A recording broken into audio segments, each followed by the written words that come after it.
Vous allez découvrir une histoire super flippante qui concerne Jungkook de BTS et une fan Saseng. On va aussi parler d'un membre de EXO qui est accusé d'avoir fumé en public. Et je vais vous dire comment une photo de Yuna a fait peur à certains fans de ITZY. Salut tout le monde, bienvenue dans cette nouvelle vidéo d'actualité K-pop. Ne perdons pas plus de temps, on commence tout de suite. D.O. fait scandale. 3 ans et demi après la sortie de leur album Obsession, le groupe EXO a finalement comeback avec un nouvel album qui s'appelle Exist. Suite à la publication de cet album, EXO ont été très actifs pour en faire la promotion. Ils ont sorti 3 nouveaux MV, on a aussi pu les voir performer à la télévision coréenne dans plusieurs émissions musicales. EXO ont aussi donné des interviews et participé à des vidéos sur des grosses chaînes YouTube. Malheureusement, ce comeback a eu droit à son lot de polémiques. Je pense notamment aux tenues qu'ils ont portées pendant un show qui ont été très critiquées puisqu'ils portaient tous un style différent et des couleurs différentes. Ils n'étaient pas du tout assortis et ça n'a pas plu aux fans. Aussi, les fans ont accusé YouTube d'avoir bloqué le compteur de vues des nouveaux MV de EXO et de ne pas avoir comptabilisé toutes les vues. Alors qu'il y a des fans qui ont galéré à regarder les MV des dizaines et des dizaines de fois pour soutenir EXO. Les fans ont aussi accusé l'agence de EXO, SM Entertainment, d'avoir très mal géré la promotion du nouvel album de EXO. Dites-vous bien que SM n'ont fait quasiment aucune publicité sur les réseaux pour promouvoir l'album. Ils n'ont pas fait participer EXO à des émissions de radio et surtout SM n'a organisé aucune promotion à l'international. EXO n'a pas pu partir aux États-Unis pour participer à des émissions américaines pour faire la promotion de leur album comme il se doit. Ceci étant dit, maintenant je vais vous parler du plus gros scandale qui a éclaté après le comeback de EXO. Comme je vous l'ai dit, après la sortie de leur nouvel album, EXO ont participé à plusieurs émissions coréennes. Un jour, ils ont dû performer leur chanson Cream Soda pendant l'émission M Countdown. Ce jour-là, EXO ont décidé de faire un vlog où on a pu les suivre pendant leur préparation juste avant qu'ils montent sur scène. C'est Chanyeol qui tenait la caméra. On a pu voir les membres se faire coiffer et maquiller par leur personnel, on les a vus discuter ensemble et on a même pu les voir répéter leur chorégraphie. Le truc, c'est qu'à un moment dans ce vlog, on a pu voir de la fumée sortir du nez de D.O.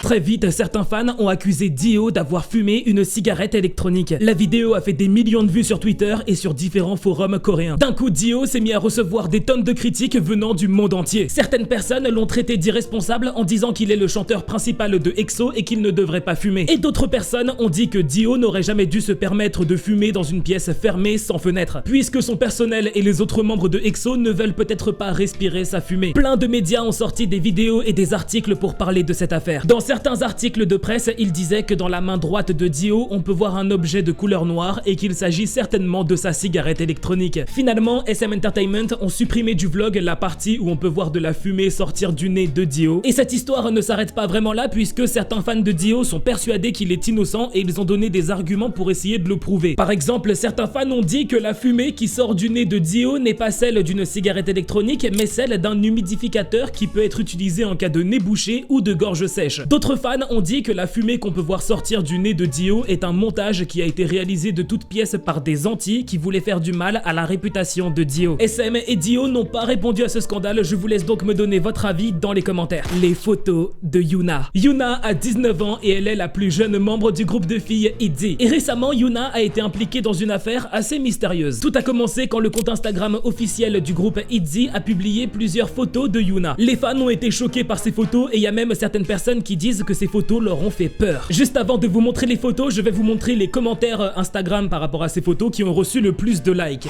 Quelque chose n'a pas l'air naturel ou c'est moi? Tes yeux, qu'est-ce qui s'est passé? Je ne sais pas comment l'expliquer mais elle a l'air différente. Est-ce que ses yeux ont grossi? Il y a quelque chose de bizarre. Yuna, tu commences à me faire peur. Les gars, c'est qui? Elle ne ressemble pas du tout à Yuna. Les photos de Yuna à l'origine de ces commentaires, les voici. Les fans ont tout de suite trouvé que les yeux de Yuna étaient anormalement gros. Certains ont même comparé ses yeux aux yeux des personnages d'animé en disant que normalement c'est impossible d'avoir des yeux aussi gros. D'autres fans ont même comparé ces photos avec des photos de Yuna plus anciennes pour voir la différence. Évidemment, vous vous en doutez, certains fans ont tout de suite crié à la chirurgie esthétique, mais d'autres fans ont donné des explications un peu plus réalistes. Ils ont expliqué que Yuna a peut-être activé un filtre pour grossir ses yeux au moment où elle a pris la photo, ou alors que peut-être que ses yeux ont l'air un peu plus gros par rapport à la manière dont elle est maquillée. Une Saseng à l'aéroport. C'est malheureux à dire, mais toutes les plus grandes stars de K-pop ont des fans Saseng. C'est la catégorie de fans la plus toxique, ils sont prêts à tout pour se rapprocher de leur idole préférée. Piratage, filature, tentative de kidnapping, cambriolage et j'en passe. Les Sasaeng ont déjà tout essayé pour se rapprocher des idoles et pour obtenir leurs informations les plus privées. Mais je vous ai pas tout dit, il reste un grand classique prisé des Sasaeng qui ont beaucoup d'argent, réussir à s'infiltrer dans l'avion d'un idol et s'asseoir le plus proche possible de lui. Et même si certains ont déjà réussi, n'allez pas croire que c'est simple. Puisque le Sasaeng qui veut faire ça doit d'abord trouver quelqu'un qui travaille dans la compagnie aérienne que l'idol va prendre. Et ensuite, il faut que cette personne accepte de vendre tout un tas d'informations au Sasaeng. À quelle heure est-ce que l'idol va prendre son vol? Dans quel avion? Pour aller où? Est-ce qu'il sera en business ou en première classe? Et surtout, à quel siège est-ce qu'il sera assis? Et quand le Sasaeng a acheté toutes ces informations, il doit encore dépenser de l'argent pour le billet d'avion. Si je vous raconte tout ça, c'est parce que récemment, Jungkook de BTS a dû faire face à une Sasaeng dans un aéroport. Ça s'est passé le 12 juillet, Jungkook s'est rendu à l'aéroport d'Incheon pour prendre un vol en direction de New York. Il devait se rendre là-bas pour faire la promotion de Seven à la télévision américaine. Une fois arrivé à l'aéroport d'Incheon, Jungkook avait l'air très heureux. Plein de fans étaient là pour l'encourager avant qu'il s'envole pour aller travailler à New York. Les fans étaient derrière des barrières de sécurité et ils ont tous été très respectueux. Enfin tous, sauf une. Je vous parle bien sûr de la Sasaeng qui a franchi la barre de sécurité et qui s'est mise à courir en direction de Jungkook pour le toucher.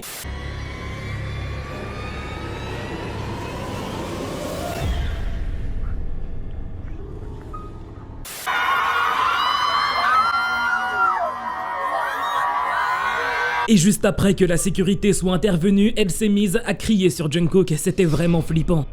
Bon, heureusement, l'équipe de sécurité de Jungkook est intervenue pour le protéger. Mais croyez-moi, cette histoire ne s'arrête pas là, ça va devenir encore plus horrible. La vidéo de cette Sasaeng qui court en direction de Jungkook a choqué de nombreux fans. Il y en a plein qui se sont demandé quelle chose horrible il se serait passé si Jungkook avait été seul, sans aucun personnel de sécurité. Ensuite, les fans ont analysé la vidéo et ils se sont rapidement rendus compte que la Sasaeng avait une valise. Une Sasaeng avec une valise dans un aéroport le jour où Jungkook prend l'avion. Ouais, vous avez compris, beaucoup de fans pensent que cette Sasaeng est montée dans le même avion que Jungkook. Mais ça ne reste qu'une théorie, on est sûr de rien. Maintenant les gars, je dois passer à la partie la plus importante de cette histoire. Pendant la préparation de cette vidéo, j'ai fait beaucoup de recherches sur cette Sasaeng super flippante qui a couru en direction de Jungkook et j'ai fini par trouver son compte Twitter. Sur son Twitter, j'ai découvert qu'il s'agit d'une femme japonaise d'une trentaine d'années. Elle se fait appeler Chidori, elle est active sur Twitter depuis 2009 et elle est complètement obsédée par Jungkook. Et quand je vous dis obsédé, c'est genre beaucoup plus que ce que vous pouvez imaginer. Déjà, dans sa bio, elle a écrit ça. Je veux passer ma vie au quotidien avec Jungkook, comme si j'étais avec un membre de ma famille. Je veux contacter Jungkook, je veux guérir avec lui, je veux dormir avec lui. Sur son compte Twitter, j'ai découvert des dizaines et peut-être même des centaines de messages d'amour qu'elle a écrits pour Jungkook pendant des mois et des mois. Et vous allez voir tout de suite qu'il ne s'agissait pas de simples messages de fans. Jungkook, demande-moi immédiatement en fiançailles et vivons ensemble dans la tranquillité. Ce n'est pas bien d'être lent, alors dépêche-toi. Jungkook, pour le mariage, mieux vaut ne pas faire de préparatifs. Le plus important, c'est qu'on soit ensemble. Nous sommes déjà mariés par l'esprit. Je suis prête à t'épouser, alors ne t'inquiète pas. Quoi qu'il en soit, il faut que tu m'emmènes rapidement chez toi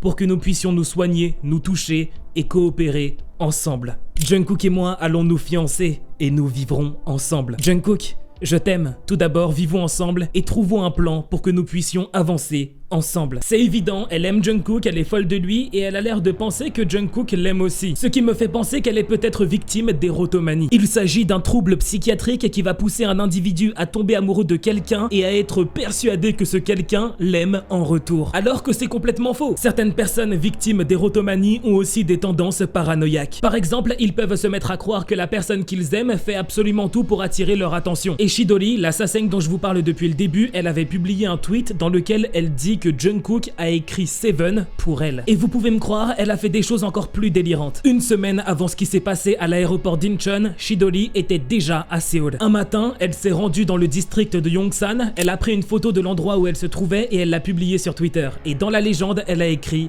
Jungkook, viens à moi. Comme si elle pensait que Jungkook lisait vraiment ses tweets et qu'il allait vraiment venir la rejoindre. Et le pire, c'est qu'elle a fait plusieurs fois la même chose dans la même journée. Littéralement 1 heure plus tard, elle s'est déplacée, elle a pris une photo de l'endroit où elle se trouvait et elle a encore demandé à Jungkook de la rejoindre. 2 heures plus tard, elle publie cette photo sur son Twitter pour dire à Jungkook qu'elle se trouve au café Delhi. Et dans la légende, elle a écrit Jungkook, viens ici, je n'ai plus d'énergie.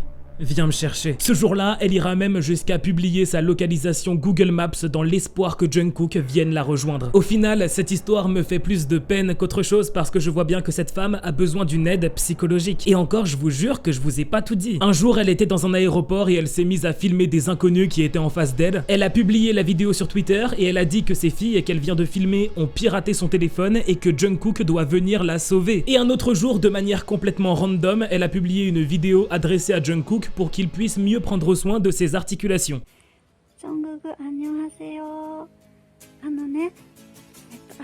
足がね、こう普段さみんなさ2本でさ Bref, j'espère vraiment que Chidori recevra l'aide dont elle a besoin. Mais Weather, merci d'avoir regardé cette vidéo jusqu'au bout, j'espère vraiment qu'elle vous a plu. Je suis vraiment trop content de retrouver un bon rythme de publication sur YouTube et j'espère que ça vous fait plaisir. Merci à tous ceux qui ont regardé les dernières vidéos que j'ai postées, j'ai lu tous vos commentaires d'encouragement et vraiment ça m'a beaucoup touché, donc merci beaucoup. Avant de partir, n'oubliez pas le pouce en l'air, l'abonnement et on se dit à très bientôt pour une nouvelle vidéo. Salut tout le monde.